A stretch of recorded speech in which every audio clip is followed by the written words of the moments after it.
right, where we're going to be with that. Right. Pen.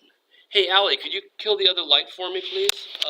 Because since we're looking at these for the first time, I want to be able to see them better. And Caravaggio, who we see on the right, is known for very dark pictures, and so we need to sort of have the lights down. I'm going to go tomorrow morning, I think, because I'm giving my other exam at noon tomorrow, so that'll give me some time tomorrow morning. I'm going to run off to home base and buy a new lamp, and then we can have light in here properly. Okay. One of the things we're going to see as we look at art of the 17th century, the 1600s, is that we're going to see a shift away from mannerism, right? When we were looking at Italian art, and we'll be looking at Italy first, we were looking at Italian painting of the 16th century, the 1500s.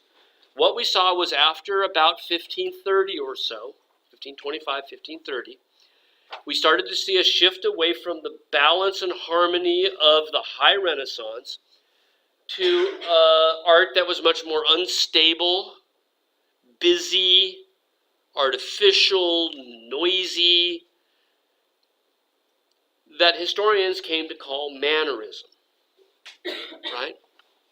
And when we get to the 17th century, by the end of the 1500s, we start to see a sort of shift away from that, back toward clarity, back toward a certain sense of stability. But one of the things they get from mannerism is vibrancy, right? Whereas Renaissance art tended to be rather solid, staid. It doesn't seem to move very much. That motion continues, but injected into a sort of a sense of stability. And historians call this new period where art restabilizes, if you will, comes back away from mannerism. We call it the Baroque period.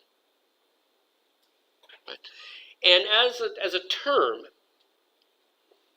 Baroque is again one of these terms that are used by historians. What did artists call themselves in the 17th? Probably called themselves modern artists, right? Contemporary artists.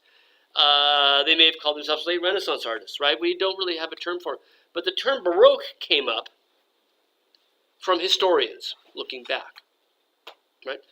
And it's now become more or less synonymous with art from the 17th century.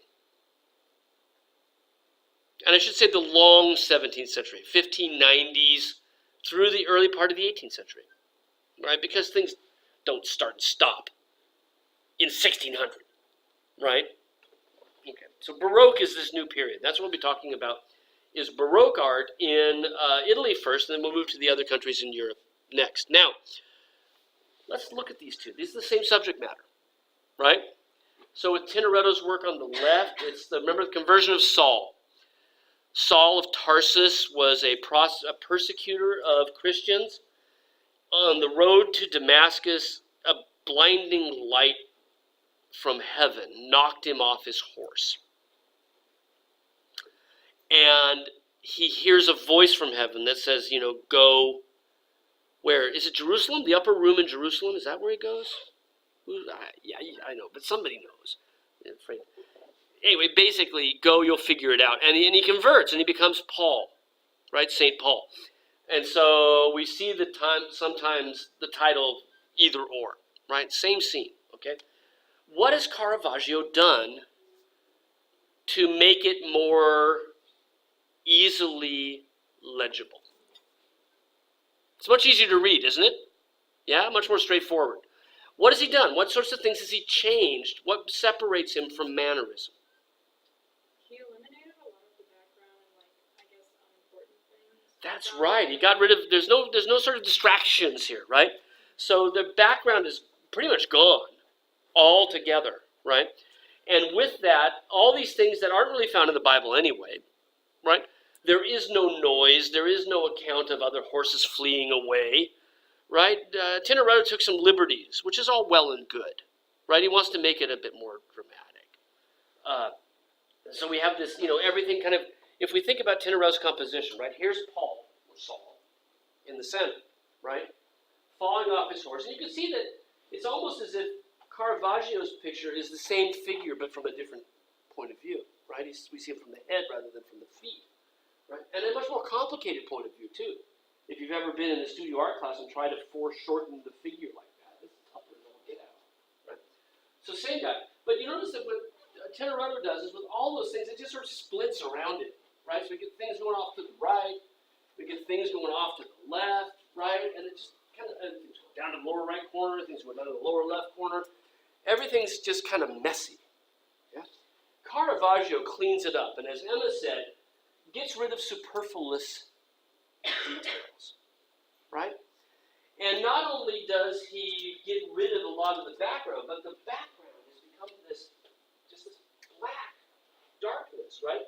Deep, deep brown, where in addition to removing some of those background details, the other thing he does is he uses this incredible lighting that looks almost like theatrical lighting, as if the light of God is coming down from the upper right corner. We don't see the source, but it hits the horse, it hits Saul, it hits the groom holding the horse.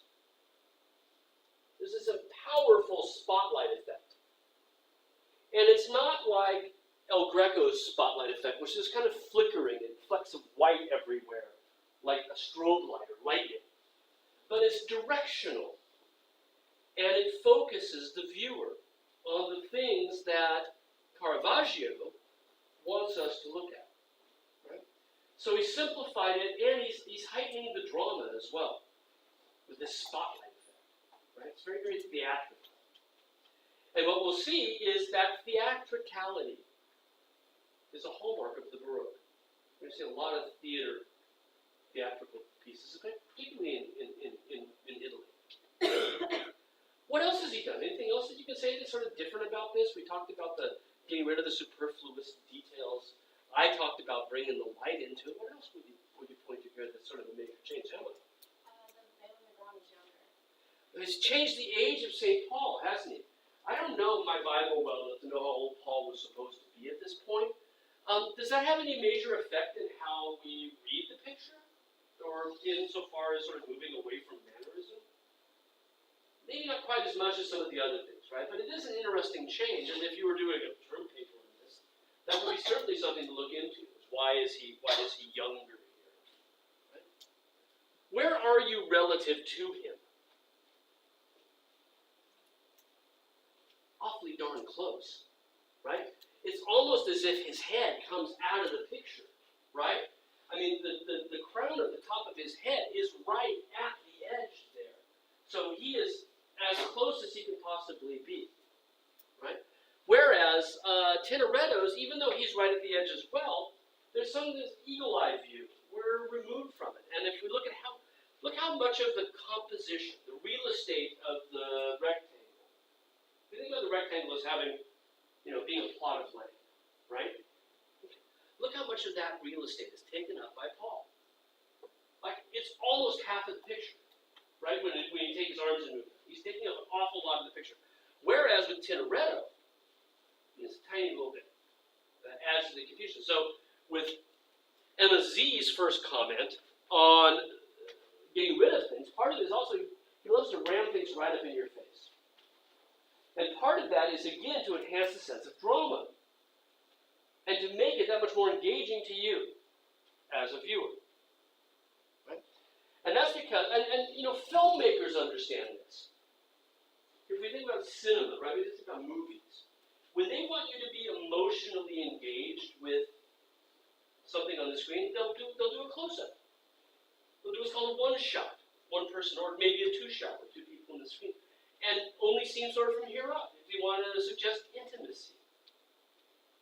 Whereas if you want to suggest alienation, pull the camera away. Now these artists have no idea about cinema or cameras or anything, right? But they do understand that basic thing, that when something's up in your face, don't get up in my face, right? What does that mean? That means, back off, get out of my space, because it's irritating, right? If I gave my whole lecture from right here, right, you kind of have to pay attention, and it'd be kind of nerve-wracking. You have these emotional reactions to what I'm doing. And Caravaggio understands it, right? If he brings it up into your face, you have a much more potent engagement with the scene. Right? It's part of your world. Yeah? So he's doing a lot of interesting things with his paintings that are moving away from mannerism. And they're refocusing, keeping some of the vibrancy from Mannerist art, but in a more focused manner. Now, why does he do this? This is the interesting thing. We started to talk about this in class last week, right? It came up from somebody's question. I wrote some stuff on the board. The Counter-Reformation. The Counter-Reformation is the Catholic Church's response to Protestantism. 1517, Martin Luther begins the Protestant religion. Unwittingly, he didn't mean to, right? But he nailed a set of protests onto a church door in Germany, Wittenberg, Germany, right? His 93 Theses of Martin Luther, his beef with the Catholic Church, right? Challenging the local Catholic archbishop to a debate, and Luther was a Catholic monk, right? The church has got some problems, and here's what I think they are, right? And these protests begin Protestantism in all of its different varieties, the earliest of which is Lutheranism, right? Followers of Luther are the Lutherans, okay? Although eventually it becomes, the others that we've heard of, right? The Baptists and whatnot. That's their later developments, okay? Now, that's 1517.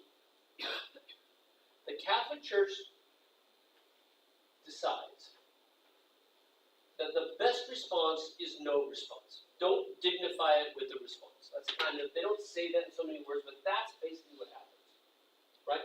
Don't dignify with a response, which often is a very good strategy, right? If someone's, really talking bad about something, you don't want to just dignify it by sinking into the muck, best to let it go. But sometimes it backfires, right? You weren't probably old enough to vote yet, but in 2004, when that whole Swift boat thing against John Kerry, the presidential candidate, he thought, I'm not going to dignify it. And it really ended up hurting him in the long run. Okay? So sometimes it's better to respond. 1543, the church decided, now that Protestantism has spread through Germany, parts of France, up into the Low Countries, over into Eastern Europe, Protestantism has taken off. And the challenge to the church grows and grows and grows year by year by year. Fueled in part by humanist thinkers, humanist writers like Erasmus of Rotterdam is a major proponent of Reformation ideas, right? The Catholic Church decides finally in 1543 you got to do something. Because Luther's attempt to reform the church, the Reformation, starting in 1517, starting with Protestantism, right? They need to do something to also address what seems to be a sentiment that's being shared by many people, that the church does need some reform. And they convene a series of group of church leaders in the city of Trent to have a council to decide, what do we stand for? What is going to be our official response to Martin Luther and his kind? Right? And we're going to reiterate all elements of theology, go back and look at them and decide this is what we stand for. Okay? And the meetings are, since they're going to be looking sort of at the entirety of Catholic theology, you might imagine there's an awful lot to talk about. And the meetings take 20 years. Now, they don't meet consistently over 20 years. They have 3 major gatherings between 1543, the first one, and the last one in 1563. Right? And at the last meeting of the Council of Trent, Trent is a city, right? Trento. At the last meeting in 1563, the church gets around to the idea of art. Because one of the things the Protestants had done was to react rather violently against art. They took the second commandment Thou shalt make no carved images, right? No graven images. They took that to heart to mean that you shouldn't make any painted images either. And Protestants had begun in many places, already by 1525, to go into churches and remove altar pieces and burn them. Right? Tear works of art off the walls, rip stone statues off of cathedrals, because they saw them as idolatry. They saw them as a violation of the second commandment by some very misguided people of the past. It's for this reason that we're missing most of Van Eyck's pictures, right? There's like 35 or so Van Eycks in this world, right? A lot of them are gone because of this destruction of images. So the church has got to decide, what do we think about images? The Protestants have put that game on the table, right? And the guidelines that come out of the Council of Trent say, we support images. The Catholic Church supports images. And to this day, this is why this Catholic institution has crucifixes on the wall, where you're less likely to find them in Protestant churches. You might find a cross, but not a crucifix, right, with Jesus' body on it. Yeah.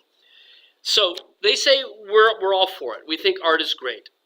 And they say the reason we think art is great is that art teaches. Art communicates ideas. Sounds like they got a good grade in an art history class. Right? Art communicates ideas. And it can teach people, particularly theological ideas, when books might not be able to. We've said again and again how people in this period, during the Renaissance and past, were not as literate as we are. Right? Not everybody could read. So how do you reach out to the people who can't read? Pictures. They're the Bible of the illiterate. So the church actively supports images because they have the opportunity, the possibility to teach and to support religious doctrine. Right? And because of this, they come up with 3 basic guidelines that art should follow. If art is going to teach, if art is going to support Catholic doctrine, it better follow these 3 guidelines. 1, it had better be clear and simple. Right? Immediately intelligible. No wondering what the heck's going on here. Exactly what Emma mentioned about Caravaggio. Right? He's spot on following these rules. It had better be realistic and accurate in its details. That's the second thing they said. I wanted to show you a couple of details of this. Look, we talked about Paul in the foreground, right? Look at the wonderful realistic details. His sword, his helmet has fallen off. His eyes are closed as he's been struck blind, right? He's now, imagine if you get hit with a bright light, all of a sudden you're just going to close your eyes, right? And he's got his eyes closed. I think I have a detail coming up. But more important than that, look at the groom holding the horse in the background and how sort of realistic he looks. He looks like a stable hand, like someone who handles horses, and his skin is sunburnt and crusty, like a man who works outside. Look at that nose, right? Sunburned and crusty, holding that horse, trying to keep him from trampling St. Paul. Right down to his dirty feet, right? He's barefoot on the ground. And look at his toe, right? And Caravaggio is famous for this. He loves dirty-feeted saints because he likes making them incredibly realistic, right? The followers of Jesus were a bunch of fishermen, and they walked around without money for 3 years. Do you think they looked all elegant, He makes them look like peasants. Right? And here in this case, even though St. Paul is a Roman centurion and dressed appropriately for that, the man holding his horse is a stable hand. and Caravaggio paints him as such. Now, I will mention that this got him in trouble sometimes. Not everybody liked dirty-feeted saints, right? And in this case, he's not a saint, he's just a stable hand. But when he did it, sometimes in his career, he got in some trouble for that level of realism. And there's St. Paul as well, with his eyes closed, grasping in the air, right? Catching that realistic detail. So, right, that's our second thing, realistic and accurate. And then the third thing is that it should be emotional. And the reason it should be emotional is one of the other parts of paintings for the Catholic Church is not only does it teach, but it should make you, the viewer, feel pious. It should make you feel religious, right? Make you feel like worshiping God. So the works of art should be emotional because that stimulates piety. Okay? So those are the three main elements that the Council of Trent says this is what the church wants from art. Right? Clear and simple, realistic and accurate, and emotional. And what we find is that this dictates, at least in the Catholic countries, what Baroque art will look like. Right? Following those precepts. Right? This is why Caravaggio likes close-ups so much. Right? The close-up makes it emotionally engaging.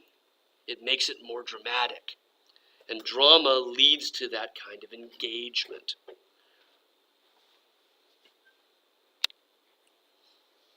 One of his more famous pictures, we don't have a Caravaggio here. There are not that many Caravaggios in America. There's one down in Dallas, one up in New York. I think that's about it, right? There might be one in Detroit as well. This is where Christ appears to St. Matthew to ask him to come and join the disciples. Right? The calling of St. Matthew. What are some similarities in the style of these two works?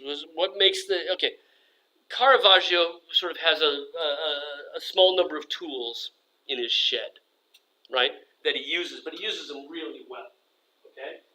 What are some things that are similar about how Caravaggio approaches the scene in each of these two pictures? Fred? The light.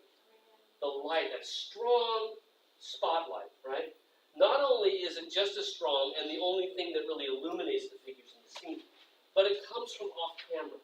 Right outside the frame. And it also tends to come from one of the upper corners. Both of these coming from the upper right. In the case of St. Matthew, we get the light beaming across the back wall as well. Right? Whereas with the conversion of St. Paul, we're outside, so you don't see that the same way. Right? So the lighting is very, very similar. What else? What does Caravaggio do similar things? It's a darker photo. Again, the dark background, right? That highlight makes that highlight that much more strong by putting it in a very, very darkened room. So the shuttered window open, right, casts a huge shadow across the left, and it's very, very hard to see anything really in the lower right of our picture. It's also bathed in shadow. What about the range of colors? Is that similar as well? Yeah. Caravaggio loves sort of limiting the colors around yellows and reds and browns. With a few highlights here and there in a different color, like the green that we see on St. Paul, right? There actually aren't really any other colors. Maybe the figure with Christ on the right is wearing a bit of blue. Right? But for the most part, it's a very limited palette, limited tonal range. And that goes back to that simplicity. What else?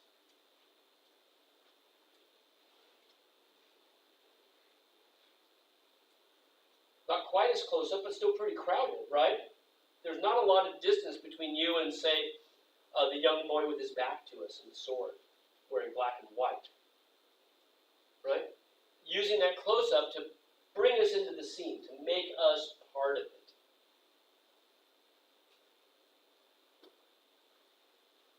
Realism. Another hallmark of Caravaggio coming out of the Counter-Reformation. I'll have a detail coming up But that's Jesus on the right. You can see his halo being picked up by the light. He's gesturing towards St. Matthew with the red sleeve, right? See that? And the figure with him is one of his first disciples. Who were the first disciples? What did they do before they were disciples? Does anybody know? Andrew, I think, was like the first disciple. You know what he did before he was a disciple? No? Fisherman. Look at his hair. It's just matted down, you know. This is, again, those peasant stock people that Caravaggio likes to bring into his scenes. Barefoot, and I think probably dirty-footed as well. Christ is barefoot behind him, too. You can see his toes sticking out between the legs there. Right? So, again, using these tightly observed, realistic details to amplify the scene. There he is, right? So there is, I'm guessing Andrew, right? He's not really identified for us well with Jesus, gesturing toward Matthew. Matthew in the middle, you mean me, right? Pointing at his chest. You talking to me. And Christ is now gesturing to him. You'll notice that Andrew, not only does he have that sort of weather-beaten hair that you might expect from a fisherman, weather-beaten skin, right? But you'll also notice that as a follower of Christ, he's sort of echoing Christ's pose. Christ is gesturing, and Andrew's going, like, he kind of gets it, right? So we know he's a follower through this subtle repetition of the gesture. Now look at Christ's hand and look at Christ's gesture. Does that look familiar? Yeah? Do you know where? Do you remember where?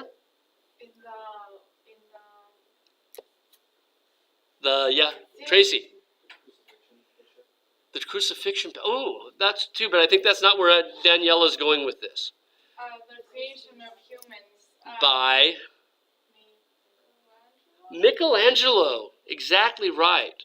The creation of man by Michelangelo. Look at the hand of God. Actually, the hand of Adam. In reverse is the hand of Christ. Right? Michelangelo was a huge influence on Caravaggio. In fact, Caravaggio's first name is Michelangelo. Michelangelo Merici de Caravaggio. Right? So he definitely knows this work, and here's a nice detail, right? If you put the hands side by side, it's a no-brainer, right? So that hand, that gesture of Christ is a really important one.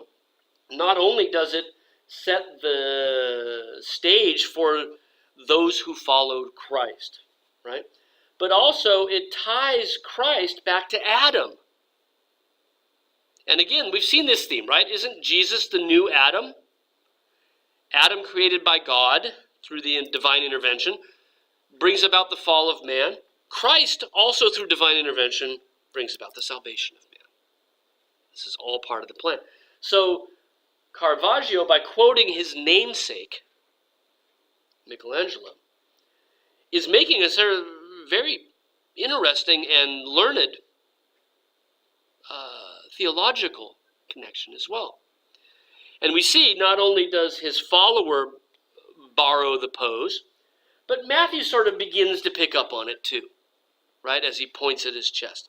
So that gesture becomes the message of Christ that follows the light. Christ is the light, right? Follows the light down into the room. Now we'll end with this. What are they doing there on that table?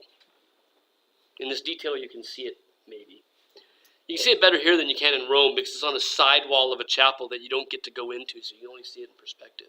Was he a tax collector? Tax collector, exactly right. And so what they're doing is they're counting coins, right? And he's got his followers around, Matthew's sort of entourage, right, have been busily counting the coins, the taxes they've collected. And you'll notice that what Caravaggio does is there's this sort of range of reactions to Christ. Where Matthew and the little boy next to him, leaning on his shoulder in red and yellow, they see the light.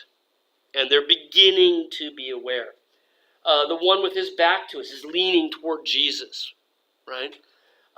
But the other two don't get it, right? They're too wrapped up in money. And so the kid is there busily looking at the coins. Matthew is still with his hand sort of picking up and sorting through coins. And the old man, right, is just wrapped up in this. It kind of reminds me of the picture that we saw by Matthesius of the money changer and his wife, right, where she's dropped religion to look at the money.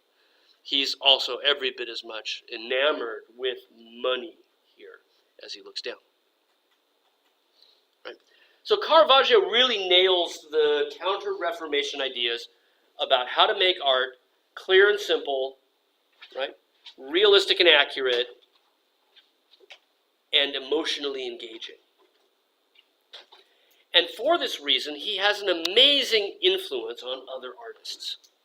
We see artists all over Europe picking up on what Caravaggio is doing. He's probably the most influential painter of the 17th century, because other artists see his works, and with this climate that's looking for works that teach and inspire piety, his works become the model that other people follow. And we'll look at some of those next week. We're not going to start into it right now. Right? So on Monday, the next worksheet is due that covers some of this stuff. Right? It's so much shorter. There are fewer online resources for it. Right? There's only 2 or so for each one of the sections. Right? That's due on Monday. And we'll pick up where we left off here and look more at Italy and then move on to Spain.